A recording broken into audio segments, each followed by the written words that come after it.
Hey, what's up? So, I just left a rehab that I was there for 9 days. I just I don't know. I just wasn't feeling it. There was a lot of issues, which if you followed my story, I guess you know that I'm a perpetual fuck up that just likes to find every reason to hate places or people or things and blame others, which I've realized at this point that the things I hate most about people are things that I really hate about myself. Um, I haven't been perfect. This year I had like 6 months sober. I had a basically brand new car. Like I fucked that all up. I got a DUI. I'm just a fucking idiot, you know? I'm not gonna lie. I'm not gonna hide things anymore.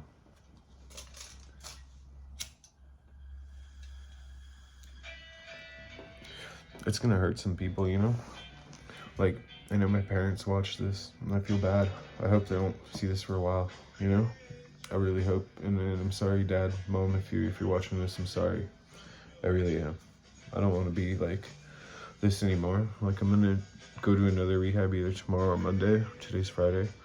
I want to get better, but I'm just I was in a really bad space in this rehab. And I guess I've been kind of in a bad space off and on since I fucked up the first time in June, which, I haven't told everybody the truth about that.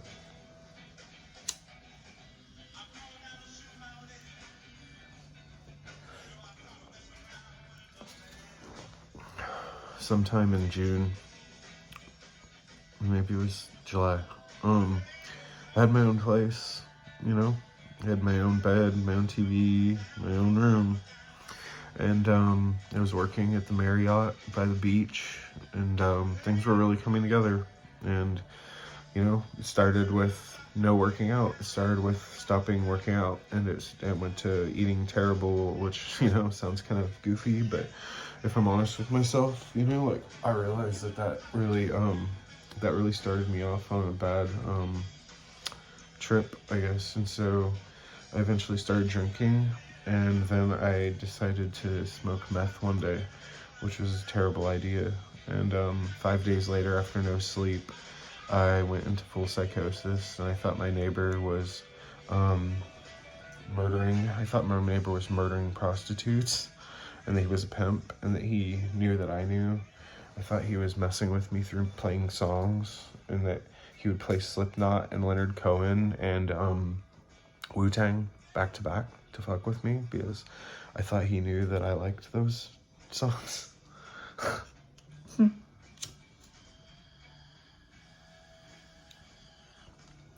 I can laugh about it in retrospect, but in all honesty, it was the scariest thing I've ever dealt with in my life, because the psychosis seemed so real that I believed it 100%. I left my house that day with the clothes on my back and my wallet and my phone, no charger. And I went to Target to get a charger, and I thought he followed me there, but I didn't know what he looked like. And so every older man that looked mean, I thought was him. And then I narrowed it down to one guy that I thought was following me around the store. And then I took an Uber to a restaurant and thought that I lost him. Then I went to an Airbnb, and I thought that he followed me there, and he was outside my window. I went to a hotel. I thought he was in the room next to me and saying that he was going to shoot through the wall and kill me. It was really fucked up, and I was lucky to like start to realize that it was something off, that it wasn't real, and I talked to people, and I kind of feel guilty about the last video I did, the Graceland video, but I mean, that is truthful, the way I felt and the things that happened. I just feel bad for like talking shit. Oh, I think they're doing their best. I don't know. I'd like to think they're not like these manipulative people that are, scheming and stuff, but it's kind of hard to believe that they're not,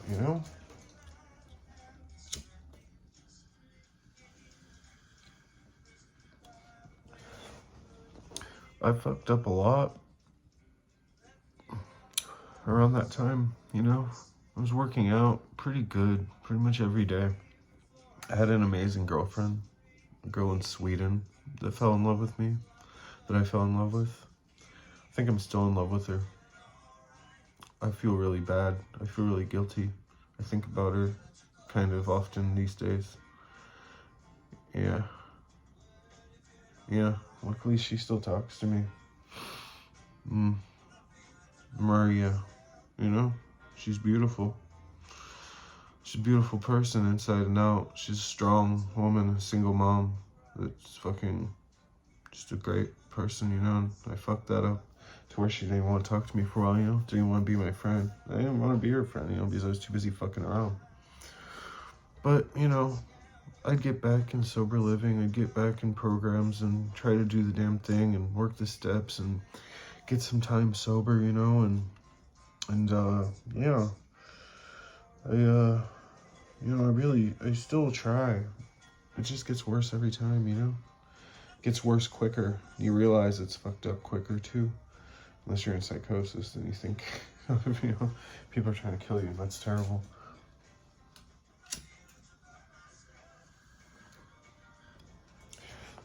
So yeah, you know, I was in a really nice sober living. I didn't appreciate what I had. I was in a very safe neighborhood. I was in a very nice house. I was around good recovery. There was good stuff going on. I had a good sponsor. I was working the steps. I was doing great. I was on middle of step 4 after a month, you know. I feel like I was at a really good pace. And, you know, then I had to go drink and get fucked up and crash my car, my new car that my parents bought me. I grew up in lower middle class, pretty much. My parents didn't have much. They were never able to give me much. But a few years ago, my great-grandma passed away and her house was sold and the money was split between all the grandchildren and her only daughter. You know, so they got a good amount of money and they wanted to help me because, you know, they thought I was, you know, 7-8 months sober or something at that point. So I was dishonest with them. I didn't tell them about the relapse, the psychosis on meth, because I was guilty. I was shameful. I felt guilty, and I didn't want, you know, them to not give me the car. So of course I did the wrong thing, and I lied, and I took it. But I was sober, you know, a month and a half when I got it.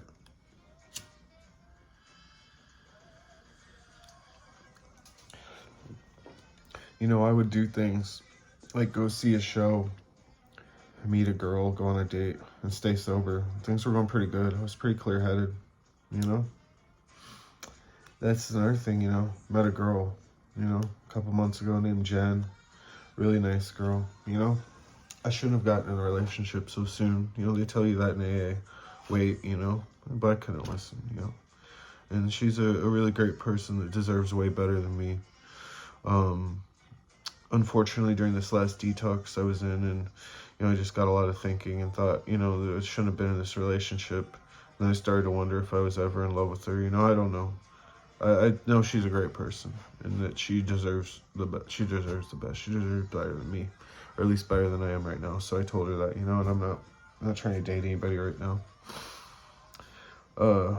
You know, I love women. You know, I love beautiful women. I love nice, sweet women. You know, I love cynical women as well. I love all different types of women.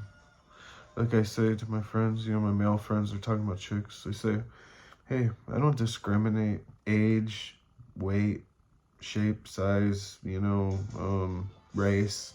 As long as they got a beautiful face and a great personality, I'm into it. You know, within limits there. You know, you get to a certain age, either way, you know. I'm not going to tell you the range, but it's a broad range. A broad range. It's a range for broads that's broad.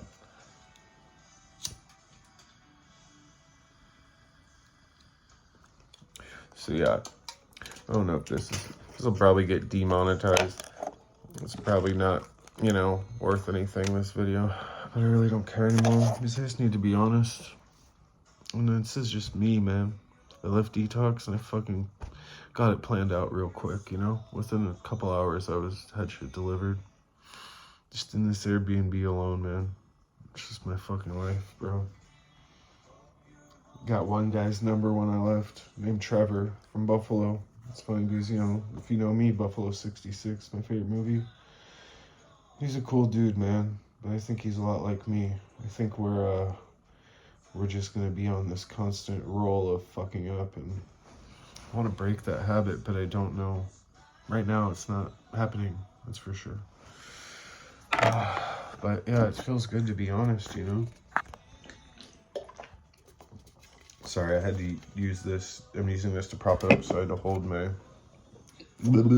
camera. Well, I did that. You know, beautiful women are everywhere, bro. I fucking turn on the Instagram. Sounds like I'm a grandpa. Go on Instagram, you know, girl pops up on my feed. Fucking beautiful, you know. Says she's in LA. I comment. I say, I don't know why you're popping up on my feed. I don't know who the fuck you are, but I'm in Hollywood. I wish you were here right now. That'd be nice, you know.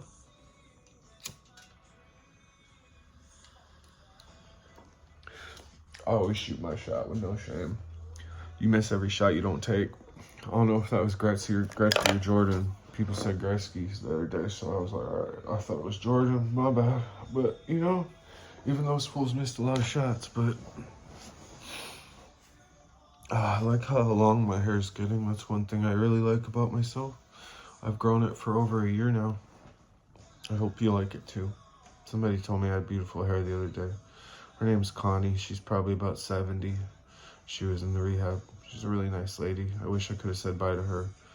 That's one thing, you know, not in a romantic way or sexual way or anything, but I always get on with, you know, girls at rehabs a lot more than the guys usually. Except some, you know, there's a better ratio with the girls. There's still some girls, you know, that are annoying as fuck. You know, there's just a lot of dumbass fucking guys that just run their mouth. There was one in this last one, man, a little 20-year-old little rich boy, you know, talking about his parents giving him 30 grand. He blew it all on pills and shit. I'm like, good for you, homie, but I don't know. I'm not any better. I'm not any better than him. I'm a fucking loser. Like, I fucking, unfortunately, have used people for money and stuff. I really try not to, but I'm a fucking drug addict, you know? I was trying to wait to go on Soft White Underbelly to tell this stuff, but I was like, the fuck do I need to do that? Like, who cares? Like, I'll go on there eventually, you know, tell the truth, try to give a positive message, hopefully give some people hope. But at this point, like, man, I'm just a piece of shit, dude. Like, I don't know.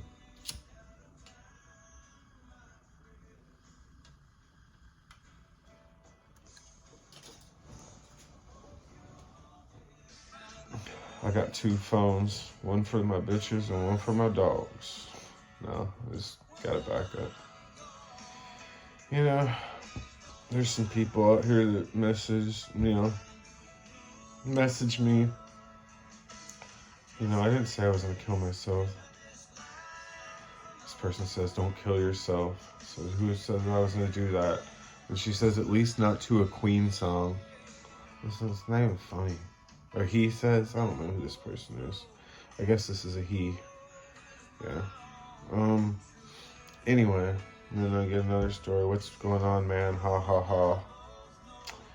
I'll post a video soon. But yeah, no, this rehab, you know, I was getting really frustrated because one, I was in the detox unit for 9 days. You're supposed to be in there 7 days max, but they didn't have a bed in the residential, so I was just stuck there. There was like one guy shit the bed. Luckily, I was the other room. I had a roommate that said he was like wanted to be like Charles Manson. He during a guy playing a gospel song was going like this and laughing. He apparently was saying the N word with a hard R this morning. And yeah, he did a lot of shit that was really frustrating. He smashed our remote one day. They let him get away with it. Oh yeah, that was pissing me off. Groups I wasn't getting much out of. A lot of unhinged like groups, just people talking over each other, goofing off, no raising hands or anything. And you know, these are all things, you know, I should be able to just sit with and laugh about and fucking get over. But you know, it all boils and get in my head and shit. And then there was no therapist. And so I've learned that therapy's key. And so the fact that I couldn't talk with a professional about my issues was really bothering me. I tried to talk to as many people as possible, staff or people I trusted that went there. But as time went on, I trusted less and less people that were clients, you know.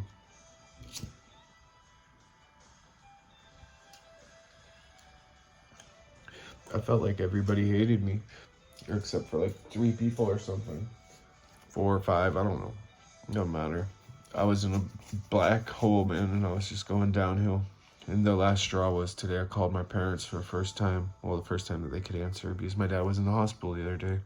And he was telling me about his heart issues. You know, that's really the only reservation I have about posting this, is my dad seeing it and his heart issues. And so, Dad, I really pray that if you're watching this, that you can understand and not get really upset. I don't want you to worry. I'm gonna make it through this. I'm gonna get better. I'm gonna get help. I love you. Like, you know, I think you know I'm not a bad person. I think a lot of people know I'm not a bad person. I think there's some people who probably think I am a piece of shit. And I'm sorry. Like, I don't want to be like that. I'm doing my best.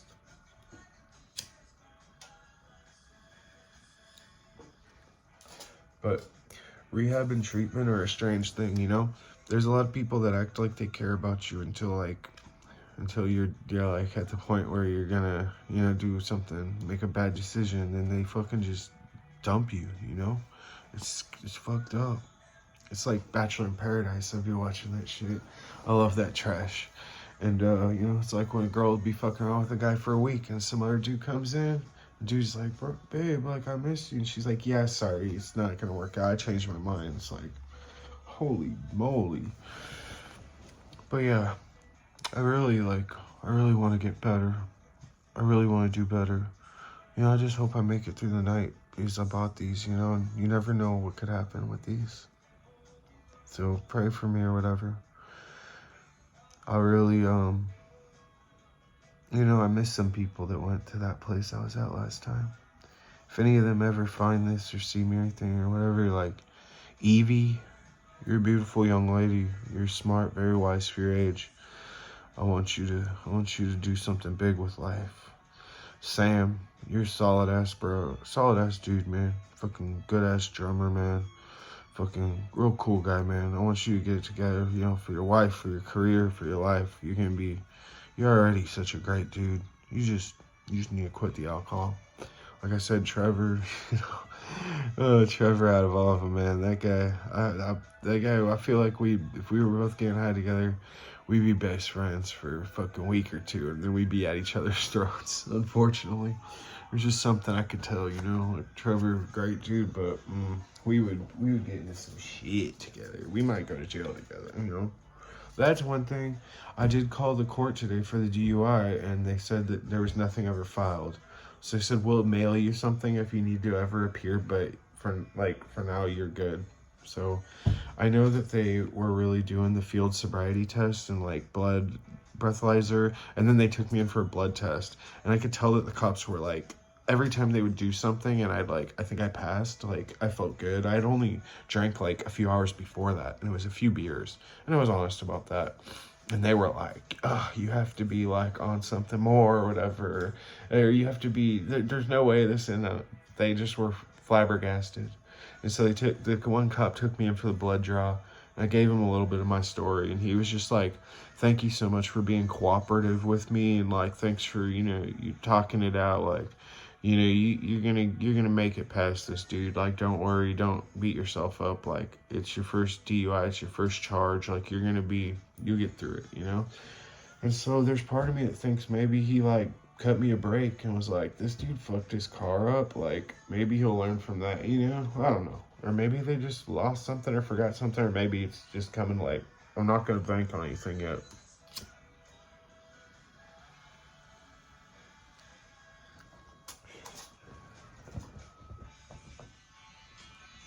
Running on Empty by Jackson Browne. I love classic rock. There's a lot of songs, the lyrics just speak to me, and they're so powerful, and it's just so relatable, I wish I could have made it in music, I tried so hard up until I was 27, and I felt like I failed. I gave up. I still make music for fun. I made an album a year and a half ago, but I felt like a lot of people didn't care about it, and so I beat myself up over it. I beat myself up a lot, tell myself I'm a failure, I'm a piece of shit, I'm a loser, I'm a liar, I'm a junkie, I'm everything, I just want to get better. I'm trying. I've been trying for 2 years and 2 months, on and off. I've been to 1, 2, 3, 4, 5. I've been to 6 residential rehabs now. I've been to 1, 2, 3, 4, 5, 6, 7, 8. I've been to 8 different sober livings. I've been to 1 IOP program. So I do want to go do this all over again, do rehab, IOP, PHP, IOP, sober living, all that shit. I want to do the process like they tell you. I really want to do this, you know? I really want to be honest, but for now, I'm just going to fuck up tonight, but, you know, tomorrow's going to be a new day if it comes, if I'm lucky, you know? I mean, I'm not going extra hard or crazy, so I think I'll be fine, but you never know, you know?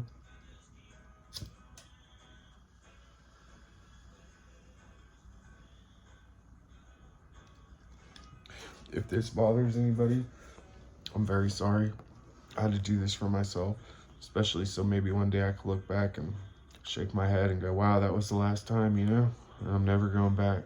I hope this is it, you know? Not for death, just for, you know, recovery. Anybody out there that cares about me and this breaks your heart, I'm so sorry. Trust me, it breaks my heart more than anybody because I am me and it's my life. And I don't want to hurt people, especially myself. I hate things about myself, and I hate things about people that I hate about myself. I find those things, and I do things to self-sabotage. I have a lot of guilt and shame. You know, there's a lot of stuff. I want to get better. To all the people that care about me and want me to succeed, thank you. I'm going to really try this, you know? I'm going to really, really, really try this time. I just needed a reset, and this last place wasn't doing it for me. I don't know if I had gotten to it. This guy a few days ago, I guess, called my parents and said that he needed $2,000 for me to stay at the house. He said he was at the rehab, the Discovery House.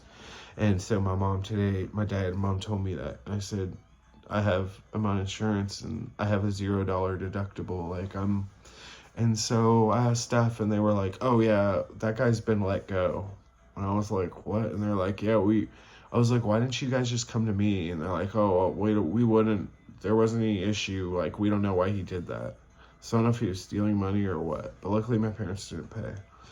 And so, yeah, you know, I'm on insurance now. That lady that helps me, Lynne, doesn't pay out of pocket anymore. So I'm at least trying to do things better, you guys. I need the love and support more than ever right now. I need some kind words. If you guys like, comment, and subscribe, please, I don't care about the likes or the subscribe, but please leave me a positive comment. If you made it this far and you're hearing this right now, please, I need it. And, yeah, especially if you're a beautiful woman. I'm just kidding. I miss Maria, man. I miss Maria in Sweden. She's a very good person. Well, whatever. Life goes on, you know. There's plenty of fish in the sea, that's for goddamn sure. There's too many fish in the goddamn sea. So yeah, y'all, hope I make it through the night. Thank you for listening and watching if you made it this far. You know, there's all these statistics and stuff. I get through YouTube Studio, so I understand that only like 10% of you really make it this far. But yeah, pray for me. Do whatever you do. Keep me in your thoughts. But please, you know, give me some words of encouragement. If you don't want to do it publicly, message me on Instagram or send me an email, MatthewAndrewDrake@gmail.com. It's all in the info or about me here on my YouTube. So yeah, please, you guys, I really appreciate the people that have followed me and give me words of encouragement. I hope I can meet a lot of you guys one day and thank you, and I hope I could do that sober with long-term sobriety. I want this really bad. So I apologize to my parents. I know this is probably a hard video to watch, but I want to be honest, and I need to put stuff out there, and this is kind of like therapy for me right now. Anybody that hates me or thinks I'm a jerk, I don't know why you're watching this then. But yeah, if you want me to succeed and you want to be sweet to me, please go for it. I need this now more than ever. So thank you so much. God, grant me the serenity to accept the things I cannot change, courage to change the things I can, and the wisdom to know the difference. God, I offer myself to thee, to build with me, to do with me as thy wilt. Relieve me from the bondage of self, that I may better do thy will. Take away my difficulties, that victory over them may bear witness to those I could help. Of thy power, thy love, and thy way of life, may I do thy will always. Amen. Thank you very much.